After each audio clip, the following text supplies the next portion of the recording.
অনেকেই ভাবে নাগা সাধু মানে ন্যাংটো সাধু, আসলে তা নয়। কারা এই নাগা সন্ন্যাসী? সংসার জীবন থেকে অনেক দূরে ঈশ্বর সাধনায় মগ্ন থাকে এই সাধুরা। বেশিরভাগ নাগা সাধু শিব ও শক্তির উপাসক, যাদের অধ্যায় তাদের শেষের সঙ্গে শুরু। সারা বছর হিমালয়ের দুর্গম অঞ্চলে থাকেন, তবে এই সময়ে দলে দলে ভিড় জমান সঙ্গমে, লক্ষ্য অমৃত স্নান। এদের মধ্যে মূল দুটি ভাগ, শৈব এবং বৈষ্ণব।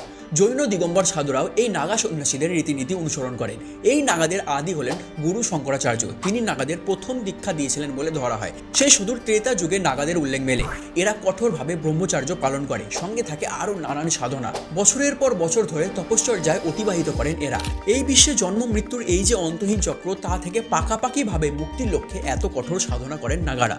পরিবার, আত্মীয় স্বজন এবং পৃথিবীর সমস্ত বিলাসিতা পরিত্যাগ করেন এবং নাগা উপাধি পান। পুরুষের গায়ে কোনো বস্ত্র না থাকলেও মহিলা সাধ্বীদের গায়ে সেলাইবিহীন গেরুয়া বস্ত্র থাকে। সারা গায়ে ছাই, রুদ্রাক্ষের মালা। নাগা সন্ন্যাসীদের নিজের জীবন সম্পূর্ণরূপে ঈশ্বরকে উৎসর্গ করতে হয়।